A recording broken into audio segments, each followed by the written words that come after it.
So I just read the Canterbury Tales by Geoffrey Chaucer.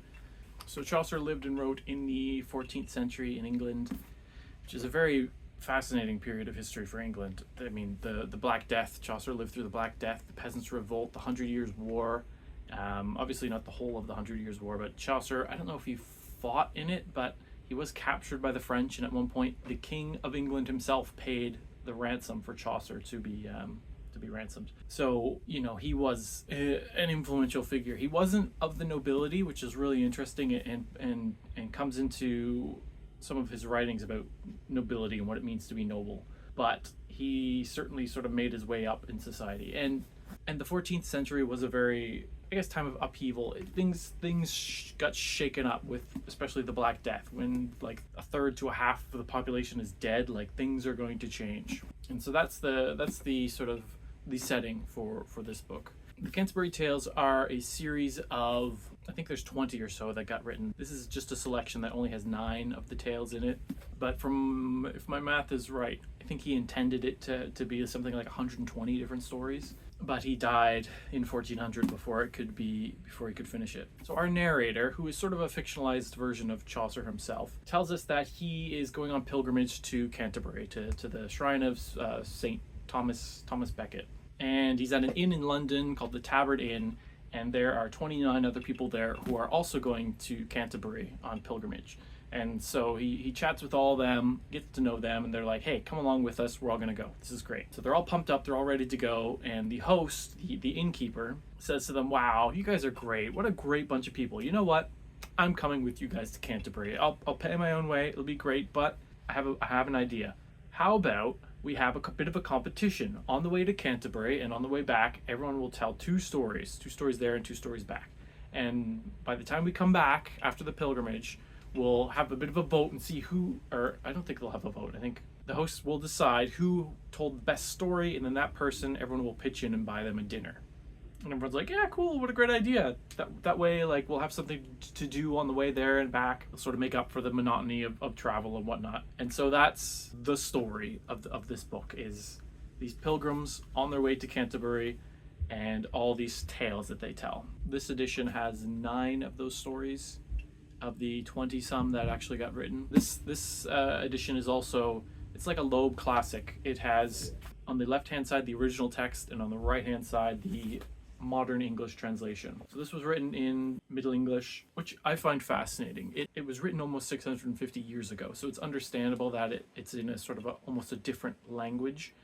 And for me, it would be very, very difficult to read, especially the spelling is so strange that when you read it out loud, you can kind of get a sense of what's happening, but it's still very, very challenging. But just to compare it to Shakespeare, which I know is really weird because Shakespeare's 200 years after this guy, I can read Shakespeare in the original text, and there'll be a word here or there where I'll be like, wait, what is that word? But for the most part, I can read Shakespeare. But this I find very, very almost impossible to read. So Shakespeare was 400 years ago. This was 600, almost 50 years ago. So how the English language changed from 1400 to the time of Shakespeare must have changed a lot more than it's changed since the time of Shakespeare to now.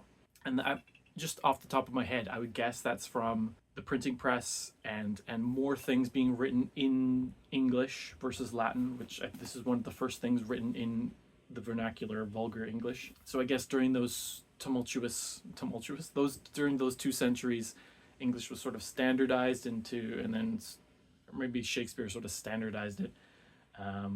But yeah, just I thought it was interesting that the time period between Shakespeare and Chaucer is much smaller than the time period between Shakespeare and the present. But I can read Shakespeare fine. I struggle with this. So let me just read the opening lines in the original Middle English. Wan that April with his sure suit, the drought of March hath pierced to the root, and bathed every vein in switch liquor, of which virtue engendered is the flower. It sounds like I'm putting on a crazy weird accent, but I'm just trying to pronounce the words and letters as they are presented. Like I said, the spelling is the big thing. That if you say it out loud, like, Wan that April, the drought of March hath pierced to the root. Even then, what does it mean? So for the most part, I read the modern English translation. I would flip back and forth if there were some words that I was like, wait, how was this spelt, or what was this word in the original Middle English? Just out of curiosity. So it was neat to have them side by side, but I did just read the modern English translation. And the original poem, because it is a poem, is written in verse, rhyming couplets, but the modern translation is not. So there's definitely there's a lot lost in translation, I would imagine. But what can you do? So another thing that makes this story fascinating is that it is such a slice of society. The characters in it are not all of one sort of class or the other, but it is a real melange, a real mix of every possible. We have a knight who's like a noble. We have a plowman who's like sort of the lowest of the low. We've got members of the clergy. We've got women. It really is everyone all mixed together, and that is. I'm not a scholar of the 14th century, but to me that's indicative of the social change and upheaval that is happening in this 14th century. So the first person who tells their tale is the knight.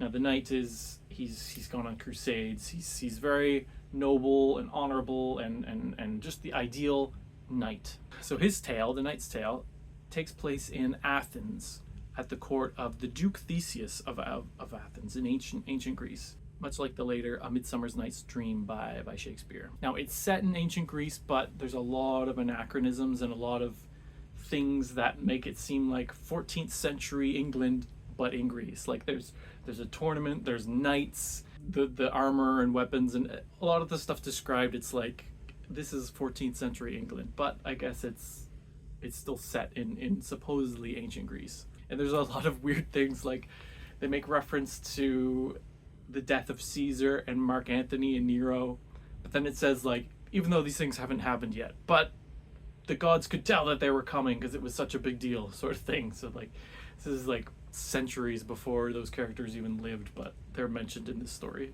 It's kind of funny.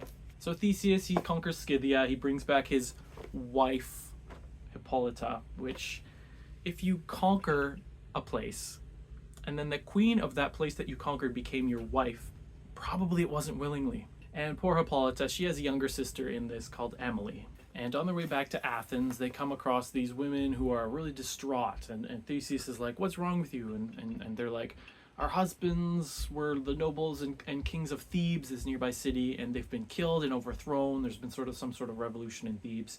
Can't you help us? So Theseus is like, yes, I will do that. Goes and conquers Thebes and manages to capture two people of the royal line. So these are not the princes, but they're like the nephews of the king, Archite and Palamon, and brings them back to Athens and locks them up. So he's got these two prisoners, Archite and Palamon. So they're in prison, and they look out the window of their prison and they see Emily. First of all, Palamon sees Emily. Of course, he instantly falls in love with her, and he says, Archite, my brother, they're actually cousins, you won't believe this. I've seen the most beautiful woman ever. I love her to bits. You have to help me love her. And then Archite looks out the window, sees her, and he's like, no, actually, I'm so in love with her. Wow, I love her so much. And so these two people who are like sworn brothers start an intense rivalry over this girl, Emily. And yeah, so where they had been like as close as can be, now they're totally against each other. Like arch enemies over this girl that has never met them, has never spoken to them. They've never spoken to her, but they saw her at a window one time. And also they're still imprisoned. But turns out Archite is friends with this guy who's also friends with Theseus, and so Archite gets released from prison, but on punishment of death he is banished from Athens, so he has to go back to Thebes. But he's like, oh no, this is so awful, why couldn't I still be in prison like the lucky Palamon, because then I could still see Emily out the window. Now I'm banished, I'll never be able to see Emily. Unless, and then he disguises himself as like a lowly servant and goes and starts working for the court of Theseus and gets to see Emily every day and like is actually like a squire in Emily's household or whatever. And then Palamon eventually, this is like, it takes place over years. Palamon eventually escapes from prison and is out in the woods hiding when Archite, who's been undercover living in Athens this whole time, is out wandering the woods, and he's just proclaiming out loud that, oh, I love Emily so much, blah blah blah. And then Palamon jumps out of the woods and is like, ah, Archite, you forgot about me, but I'm still here. Let's fight to the death. And then so Archite's like, yes, we'll have a fight to the death. Stay here. I'll go get a bunch of armor. I'll put out 2 sets. You can pick the best set, and then I'll take the other one. So it's totally fair. And so they do all this, and then they have their big duel. And while they're stabbing each other to death, Theseus wanders by because he's out hunting in his woods. And he's got Emily and his wife Hippolyta and a whole bunch of guys with him. He's like, what are these 2 people that are out here fighting? And Palamon, or Archite, is Palamon who explains the whole thing and how he escaped from prison, and I'm your sworn enemy, Theseus, but this guy Archite, he was actually deceiving you because he's actually Archite that you banished, and explains the whole thing to him. So then Theseus is like, all right, that's it. We're going to have a tournament. We're going to settle this once and for all like real men in like a medieval style tournament. So he builds this grand stadium, this grand arena. And he sends the boys back to Thebes. He says, bring 100 of your best knights each. We're going to have such a tournament. And whoever wins gets Emily's hand. Poor Emily. Oh, poor Emily. It gets to the point. So in the arena are also 3 temples. There's a temple to Venus, the goddess of love. There's a temple to Mars, the god of war. And a temple to Diana, the goddess of virgins. It's interesting that there are tons of classical references throughout the Canterbury Tales, but the names of the gods are always the Latin names, even when it's Greek. So Palamon, he goes to the shrine of Venus, and he worships there, and he's like, Venus, goddess of love, I love Emily, help me win this tournament and win Emily's hand in marriage. There's sort of like a sign, like the lights flicker or something. He's like, whoa, it's a sign. Venus is on my side. And then Archite goes to the shrine of Mars, and he prays to Mars, and he prays for victory in this battle to come. Same thing, there's a sign. He's like, whoa, Mars is going to give me victory. And then poor Emily, this is the part that gets me, is that from a feminist perspective, the Canterbury Tales is just loaded with stuff. You could have a field day with this. Poor Emily, she goes to the shrine of Diana, the virgin, and says like, please, I don't want to get married. I just want to be a virgin for the rest of my life. I just want to be alone. I don't want to have to be with any of these people. Please help me out. But if I have to, then let the one who loves me the most win.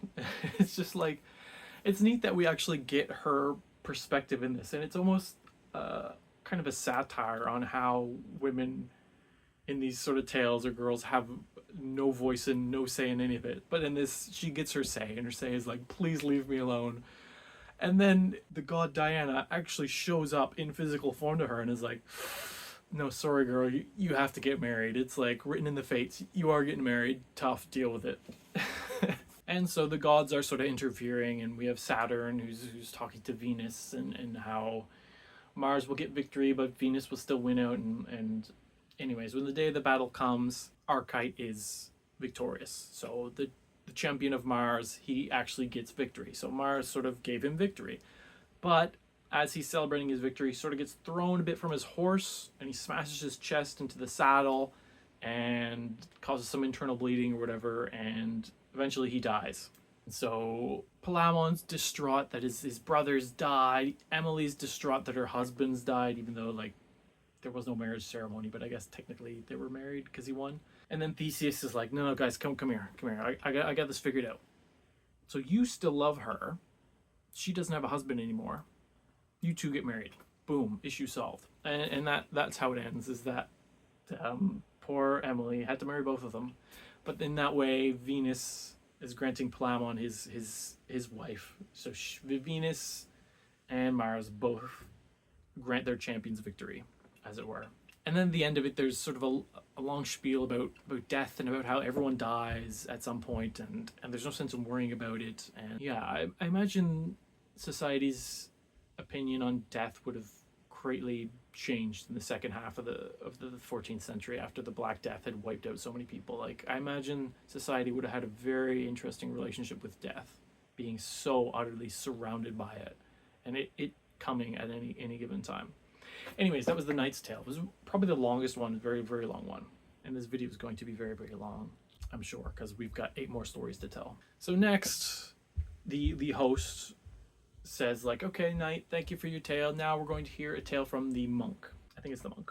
And it sort of makes sense. We had, in like medieval society, we have the ones who fight, the ones who pray, and the ones who work, the sort of the 3 classes of society. So we had a story from the knight, the very top of society. Now we're going to have one from a monk, the sort of the one who prays in the middle. But that's when Chaucer throws everything out of whack and totally mixes up everything. So at this point, the miller. Now the miller he's a big guy. He's strong. He's drinks a lot. He's very lewd in body and crass. He's totally wasted at this point, and he jumps in. He's like, I've got a story to tell, and the host's like, no, it's not your time. And he's like, and then he just goes off and tells his story. So directly following the high class noble knight, we have this crazy drunk, very lewd miller. And now the miller's tale is very crude, and even the sort of fictional Chaucer narrator telling it is like, I'm sorry to write this stuff down. It's not how I talk, but I need to be true, and I need to relate the true words of the miller and what actually happened. I don't want to censor anything, so I'm just going to tell it like it is. And yeah, this tale is something else. It's the sort of thing that like teenage boys would love. Not even pre-teen boys will go with. So the whole thing is sort of making fun of this carpenter. So there's this carpenter, and we're not told how old he is, but he's sort of, I imagine, like 30s, maybe even 40s. And he marries this 18-year-old girl. And Chaucer states, like, you really should be marrying people around your same age, and this is why. So it's sort of explained that if you're marrying young, the young are sort of, they like to go out and sleep around. They're young and lustful. They want to, she's probably not going to be loyal to you or faithful to you if you're marrying someone that young. So we've got the carpenter and his 18-year-old wife, and they take on a student. They have a student boarding with them named Nicholas. And one day when the carpenter is out, Nicholas sort of doesn't just come on to, he gropes and basically assaults the wife, Allison. And she's very much like, no, please stop. But eventually they come to the conclusion that, yeah, they should sleep together, I guess. And they're trying to plan out how they can do this under the carpenter's nose. There's also this other guy, Absalom, who is really in love with Allison as well, and keeps showing up in the morning outside of the bedroom of the carpenter and his wife, and proclaims his love for Allison.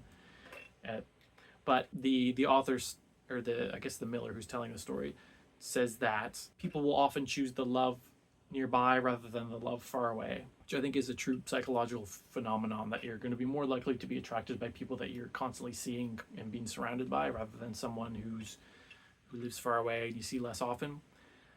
Anyway, so she's not really interested in Absalom, but he keeps showing up. He's still so in love with Allison, who's married. So anyways, Nicholas has a plan to sleep with Allison. It's a crazy plan. So because he's a student and they study astrology and whatnot, he decides he's going to fake having a vision. So he fakes laying in bed staring at the ceiling for like over a day, until the carpenter's like, what is going on with this boy? And smashes the door open and is like, wake up, what's going on? And he's like, I had a vision. The flood is coming, like the biblical flood. It's coming again. And the only way you can save yourself is if we get some barrels and we tie them to the rafters of the house. And overnight, we need to hide inside the barrel and not say a word. And that's the only way we'll survive this flood. So the carpenter's like, well, this must be true. Okay, I gotta go find barrels and hang them in the roof. And so he does this.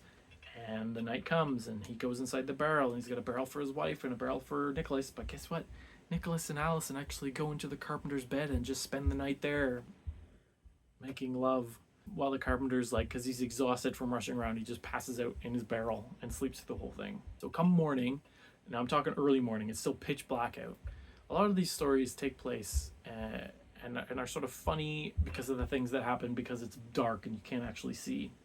So this is a world without electric lights. So Absalom shows up because he hears that, hey, the carpenter, no one's seen the carpenter in a while because he's been rushing around trying to deal with this. So he's like, maybe the carpenter's not home. I can go ask Allison for a kiss. And so he does. So he goes to the window and he's like, oh, Allison, I love you so much. Meanwhile, Allison's a bit with Nicholas, and she's like, would you just leave? Go away. I'm not interested. And he's like, just give me a kiss and then I'll leave. And she's like, you want to give me a kiss? Fine, give me a kiss. And she sticks her bare bottom out the window and says, all right, come on, give me a kiss. So Absalom then goes and kisses what is described in the poem as her nether eye. And he's quite struck because he's feeling a lot of hair, and he didn't think she had a beard. Yeah, like I said, it's quite crude. And And so this sort of snaps Absalom out of it, and he's like, that's it, I'm gonna get back at this girl, how dare she. So he goes to the smithy, gets a hot iron, comes back, and he's like, please, just one more kiss, just give me one more kiss. And then Nicholas is like, oh my word, I can't believe this guy kissed her butt, he's gonna kiss my butt. So Nicholas sticks his bare bottom at the window, and it's pitch black. So Absalom says, say something so I can know where your face is. And at this point, Nicholas explosively lets wind directly into the face of Absalom, who then slams the hot iron directly onto the rear of Nicholas, who of course leaps up and starts screaming for water. At which point the carpenter, who's up in his barrel, wakes up, hears screams for water, water, and so takes the axe he has and cuts the rope that's holding him to the rafters, because that was the plan, is that when the waters are rushing, he'll cut the rope, but then he'll fall into the water and flow to safety. So he wakes up, hears screaming for water, thinks the flood is here, cuts the rope, falls down, smashes the barrel open, concusses himself and breaks his arm. Everyone in town rushes in to see what's happened. And they see this carpenter on the floor who was in a barrel and starts shouting about the flood was happening. And then it ends with the whole town thinking the carpenter's an idiot and crazy and not believing a word that he says. And so, haha, funny tale, carpenter's an idiot. So that's how it ends. Next we have the Reeve's tale. So the Reeve is a carpenter by trade, and he is very offended by this story, and he's like, all right, Miller, you think you're so funny? Well, I'll tell you a story about a miller who gets made a fool of, because screw you, man. So the Reeve's tale's a lot like the Miller's tale. We have a miller in the Reeve's tale. He's a miller. He's got a wife. He's a very jealous man and very sort of dangerous. No one messes with him. He's got a 20-year-old daughter, but also a baby as well. And he's known, and I'm taking it from the story that a lot of millers in medieval society were known as being thieves. So they'd sort of take everyone's grain and be like, yeah, I'll mill that for you, then mill it, and then keep some of the flour for themselves, and then give the people back the flour and be like, yeah, here's all the flour from your grain. Which, I mean, makes sense. You could get away with that. Or I could see how you could get away with that. So it's sort of known that the miller does this. And so these two students who are like, that's it, we're gonna catch this guy. They bring some grain to the miller, and they're like, all right, mill this up for us. And he's like, okay, when will you be back for it? And they're like, no, we're actually gonna hang out here. It's so quick. Hey, we've never actually seen grain be milled before. Yeah, we're kind of interested in it. He's like, oh, sure. He's like, these guys think they're so smart. I'm going to show them. So when they're watching the grain getting milled, he goes out and unties their horse and sends their horse off to this nearby area where there's a bunch of wild mares. So the horse is like, just takes off, gone. And he's like, oh no, guys, your horse got loose. Oh no. So they have to go out and spend the whole day chasing their horse down. They finally get their horse back. It's like night at this point. And the miller's like, takes some of their flour, steals it. And he's like, oh, you poor guys. Well, you can stay the night here. I won't charge you that much. But you can stay the night with us. And so they're all sleeping in this one room. The miller, his wife are in one bed. The two students are in another bed. And there's a third bed with the miller's daughter. And there's also a baby's cradle that's at the foot of the miller's bed. And so one of the students is like, oh, the friggin' miller, like, how dare he? You know what? Screw this. I'm going to get something out of this. And gets up and jumps in bed with the miller's daughter. Now, does she consent to this? Probably not, but it happens. And then the other student's like, oh, I gotta do something too. People are gonna make fun of me when this story gets out, that I got sort of taken advantage of by this miller. So when the miller's wife gets up to go use the washroom, he takes the cradle and brings it to his bed. So the miller's wife comes back in, it's pitch black, she's trying to find her bed. She feels the cradle, she's like, oh, this is my bed, and then gets in bed with the student, who then proceeds to, do the do. And she thinks it's her husband, so she just goes along with it. So the first student gets out of bed, he's finished with the daughter, he gets out of bed, and he's trying to find his bed with his fellow student, and he feels the cradle, and he's like, oh, nope, not that bed. Goes to the one without the cradle, which just has the miller in it. He jumps in bed with the miller, and he's like, I banged the miller's daughter. Oh, it was so great. And the miller's like, you did what?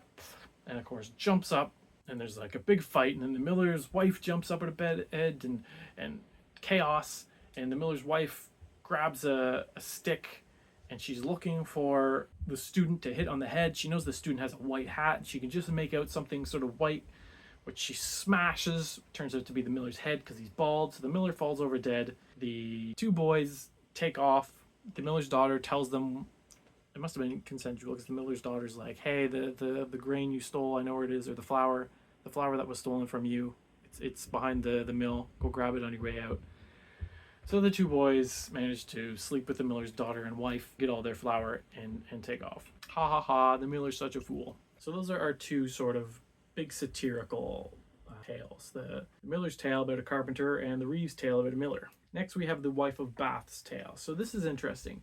She has a big prologue, a big spiel she gives to everyone before she gets into her actual tale, where she talks about all of her husbands. She's had something like 5 husbands that have all died, and she talks about the benefits of marriage, and it's a very feminist take on things. And she talks a lot about how all the books you read about marriage and about women are all written by men. So of course they say what they do about women, but men are just as bad as women, and it's about loyalty and disloyalty, and gender equality and lack of equality and inequality, and abuse, and taking advantage of one and the other. And it's quite long. But yeah, she goes through the list of all of her husbands and tells all about them, and how she's on the lookout for her 6th. So we get to her actual story, and it is set in the era of King Arthur. So there is a knight, one of King Arthur's knights, who rapes a girl, and he's sentenced to death. King Arthur's going to chop his head off, but King Arthur's wife, Guinevere, is like, wait, I may grant him clemency. And she gives him 1 year to come up with the answer of what is it that all women desire above all else. If he can figure that out, then I will spare his life. So he spends a year trying to figure out, what do all women want? Is it respect? Is it money? Is it like looks? All over, trying to figure out what do women want. And just before the year's up, he meets this really old woman, this old crone. She's like, I will tell you the answer and save your life, but you have to promise me that you will give me whatever I desire once your life is saved. And he's like, yeah, fine, sure, I'm gonna die. Of course, just tell me. So she tells him, and then when he's at court, he stands up and says to the queen and to all the ladies of the court, I know what it is that women most desire. They most desire control over their husbands and over men. And all the women of the court and the queen are like, yeah, that's what we all want. We all want to have control over our husbands and not the other way around. So yeah, you're free to go, you're free to live. And that's when the old crone stands up and is like, just a minute. I told him this, gave him this information, and now he owes me. And what I require of him is for him to marry me. And he's like, no, I have to marry this wretched old woman. Oh, this is awful. But he has to do it, so he does it. He gets married to her, and he's just like so distraught that he had to marry this gross old woman. And she's like, what is your problem with me? And he says, first of all, you're not a noble woman. You're just some base peasant girl. Second of all, you're really poor. You have no money. And third of all, you're super, super old and ugly. He just tells it how it is, I guess. And so that's when she says, all right, point number 1, I'm not a noble person. Well, guess what? And then it goes into a whole thing about how being noble does not depend on your ancestors. How just because your ancestors did something great and you inherited their title or their wealth or whatever does not make you noble. She describes how peasants can do noble things and how people who are noble can act horribly and scandalously. And I think this is very much Chaucer being like, look, I wasn't born a noble, but I want to be considered a noble person. And it's sort of tearing down those social structures where we have the nobility and they are the nobility because they are noble. And he's like, no, they're not actually that noble. Which is kind of amazing, given his audience was probably a lot of nobles. So it sort of says something that he can get away with that in this society. I don't know what the literacy rates are in England in the 14th century, but I don't imagine a lot of peasants were literate. So the second point, she's poor. She's like, yeah, I'm poor. But actually, the poor people are better off because when you're rich, you want more and you want things. Whereas when you're poor, you get really low expectations. You don't want anything. So actually, it's better to be poor. I don't know how I feel about that one. But the third one, she's like, yeah, I'm super ugly and old. But if I was young and beautiful, then I'd be sleeping around with all kinds of people. If you want a wife who's faithful to you, you need to get a homely wife, was basically what she's saying. It's just kind of weird that if someone's beautiful, it means that they're going to be, I guess it's an involuntary sort of thing. If they are beautiful, then everyone's going to want them, and some people will find their way to have them, whether they consent to that or not. And so in the end, she gives him a choice. She's like, do you want me to be old, ugly, but faithful to you? Or do you want me to be young, totally beautiful, and sleeping with everyone else in town? And he's like, oh, what? I don't know what to decide. Then he finally says, you know what? You decide. You decide what's best for us. And she's like, you are giving me the autonomy and the power in this relationship? And he's like, yes, just decide. She's like, because you have given me what women most desire, control over their husbands, then I will give you both. I will be both young, beautiful, and totally faithful. And so she transforms into a super young, super hot girl, and doesn't sleep around, and they live happily ever after. And this one, at least in this, I'm not sure how the stories were meant to be laid out, but in this selection, this starts the stories about marriage, and about whether marriage is good, whether marriage is bad, whether wives are good, whether husbands are good, bad, all kinds of stuff about marriage. So next we have the Clerk's tale. So the Clerk is he's a scholar at Oxford. He's super smart, and so interestingly, the rest of the verse of the Canterbury tales are written in rhyming couplets. This one is written in a different format. It goes A B A B B C C, A B A B B C C, and set off into different stanzas. So it's a bit different than the rest of them, and I guess that's just sort of because the scholar is learned and smart, and so he tells his story in these interesting stanzas instead of rhyming couplets. I don't know, just a little thing. So the Clerk's tale. Oh boy, this one it's very much not very much, but it's like Job, the story of Job in the Bible. It's the Marquis is a horrible person. So there's this guy, this Marquis, and he doesn't want to marry. He's like, no, I'm going to lose my freedom. Why would I want to marry someone and be stuck with them for the rest of my life and have them nagging at me and telling me what to do? And no, I'm going to be single and sleep around with whoever I want and do whatever I want whenever I want. It'll be great. But all the peasants say, like, look, my lord, you need to get married so that you can have children, so that when you die, your lands will be inherited by your son, not by some other person that we'll have to deal with. He's like, okay, fine, I'll get married. So he looks around and he finally finds this girl, this peasant girl, that he's decided, you know what, she's kind of nice, I might marry her. And he goes up to her and her father and he's like, look, okay, I want to marry you, but you have to promise me that you will obey me in absolutely everything and do whatever I say without complaining, and be happy about it. She's like, oh wow, my lord, yes, of course, because of course he's a lord, and if he wants to marry this girl, then yeah, sure. So she agrees, and so they get married and they live happily, and she's really great, and she's very wise, and the people love her, and she solves all kinds of problems, and everything's going perfectly well. Then they have a daughter, and this is when the Marquis he's intensely cruel. He wants to test her. He's like, how can I test her loyalty and make sure that she is loyal and true and faithful to me? So he goes up to her and he's like, look, the people are complaining because you are just a peasant, and I don't know why I married you, and now you haven't had a son, you've just had a daughter to pass on, so I'm gonna have to do something about that. And she's like, just completely, yes, of course, whatever you need to do it. So he gets this like sketchy friend of hers to come and take the baby away from his wife. So this like sketchy guy comes up and he's like, give me the baby, the Marquis said so. And she's like, she's upset about it, but she relents. She's like, just let me kiss her one more time before you take her away and presumably to kill her. And so she does it. Now he doesn't kill the baby. He actually takes the baby, sends it to be raised elsewhere. So that's his first test, and she passes with flying colors. And he's like, oh wow. But of course he doesn't give the baby back. He keeps the baby away from her. So something like 7 years pass or something, and only 5 years, and they have a baby boy. And he's like, okay, I gotta test her again. So same thing. He gets the baby taken away. She thinks the baby's off to be killed.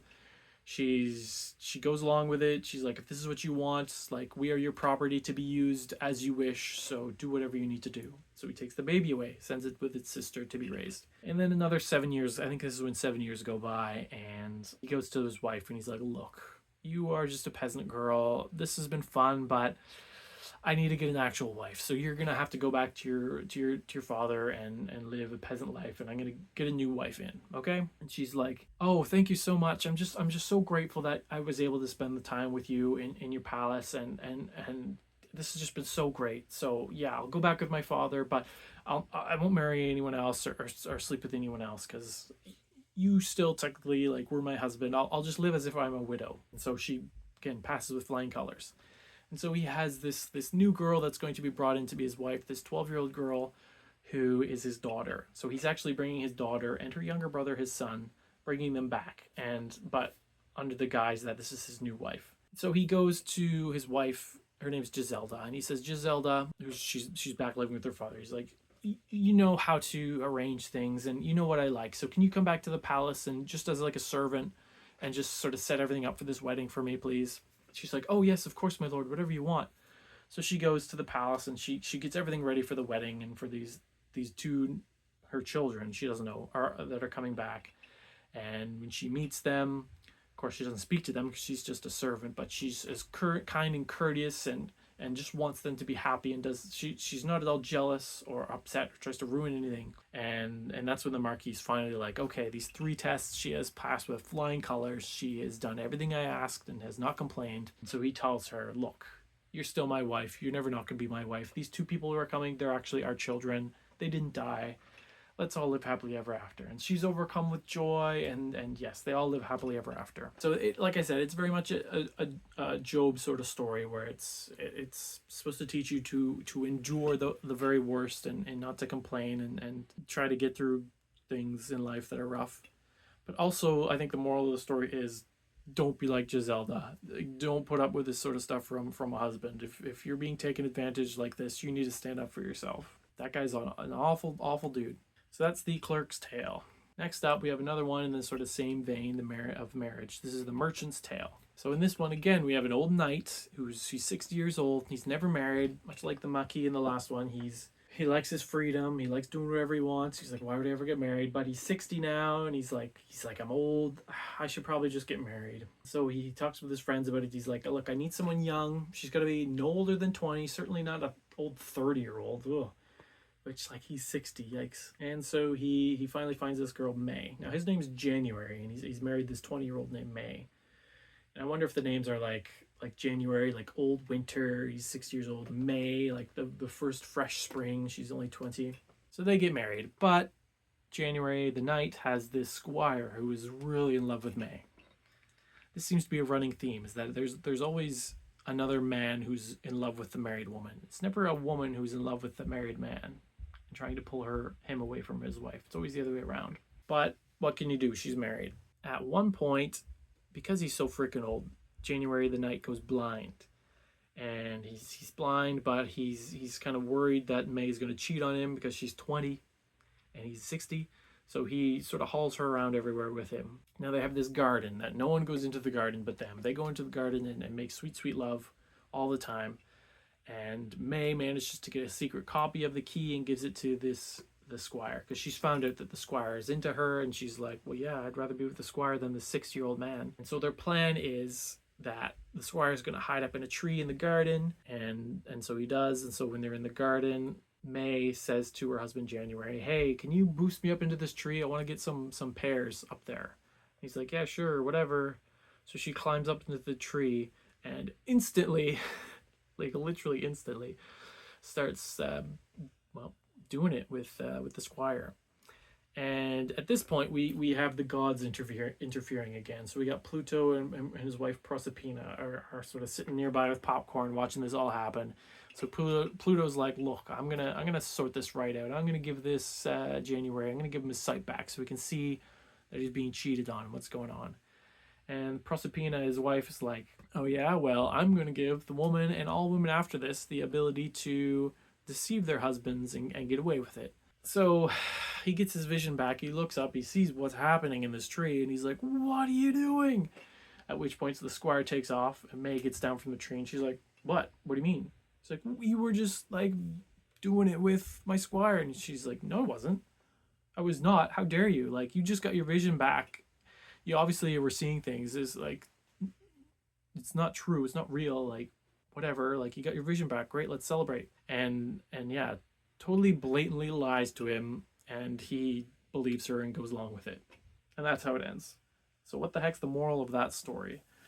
Is it like the opposite of the Clerk's Tale, where instead of a Giselda who's perfectly and totally faithful, we have this May girl who's, because she's young, she's totally unfaithful? Is it telling you don't marry someone super young? Is it supposed to be a satire of all men think that all women are like May?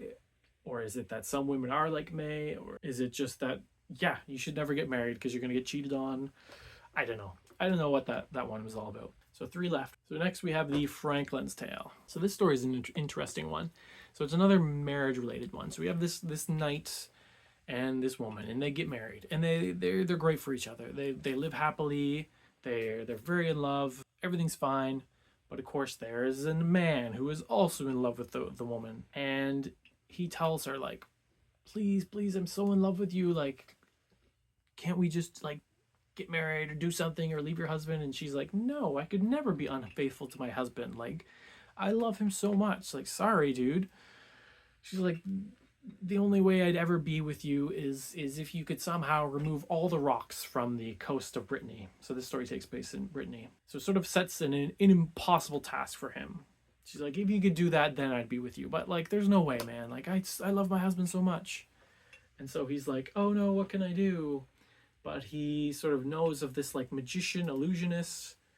So he goes off and recruits this illusionist. He's like, is there a way that you could raise the tide or do something so that all the rocks along the coast of Brittany would disappear? The guy's like, yeah, I could totally do that, but it'll cost you £1,000, which £1,000 in, like, the 1400s, it's like £1 million. It's like a lot of money. He's like, yeah, sure, whatever. I don't care. If you can do it, do it. So the guy does it. And then this man, his name's Aurelius. This man Aurelius, he goes up to the wife and he's like, haha, I've done it. Look, there's no rocks along the coast of Brittany. They're gone. Because the illusionist has made it so that it appears they're gone.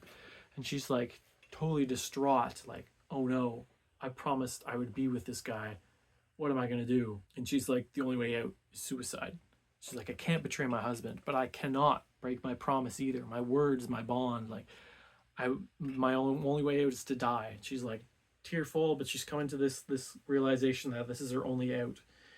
And her husband sees her and is like, what is wrong? Like, what's going on? So she explains the whole thing to him, which is great. Usually in stories like this, they hide things, and that's what causes issues. She explains the whole thing to her husband, and her husband's like also distraught, but he's like, you promised. Like, I'm not going to let you break your word. Like, as your husband, I give you leave. Go with this man because you promised him. It came true what you said, so you have to go with him. And he's really upset about it. She's really upset about it. She's like crying, but she's like, it's the only way to uphold her honor and to be noble. So she goes to the man Aurelius, and he's like, why are you so upset and crying? And she's like, I don't want to marry you, but I have to because otherwise I break my word. And she tells him, like, I told my husband, and he told me too that this is the only thing I can do. And Aurelius is so struck by this. I mean, it's very much like he sort of tricks her. It's like, haha, you have to love me now. Like, of course it's not going to work that way. But he's so struck by the nobility of this woman and of her husband that they both agree to sacrifice so much to keep their word that he's like, no, you know what? Even though I love you so much, no, you're not the only ones who could be noble. I release you of all bonds. I will never say you broke your word. You are totally free. Go back with your husband and live in peace. And she's thrilled. She goes back to her husband, and he's thrilled, and they live happily ever after. And the guy's like, wow, I did good this day. But Aurelius still owes the magician like $1 million. And he goes to the magician, and he's like, look, I can get you half the money, but I'm going to need like 2 or 3 years to get the rest of it.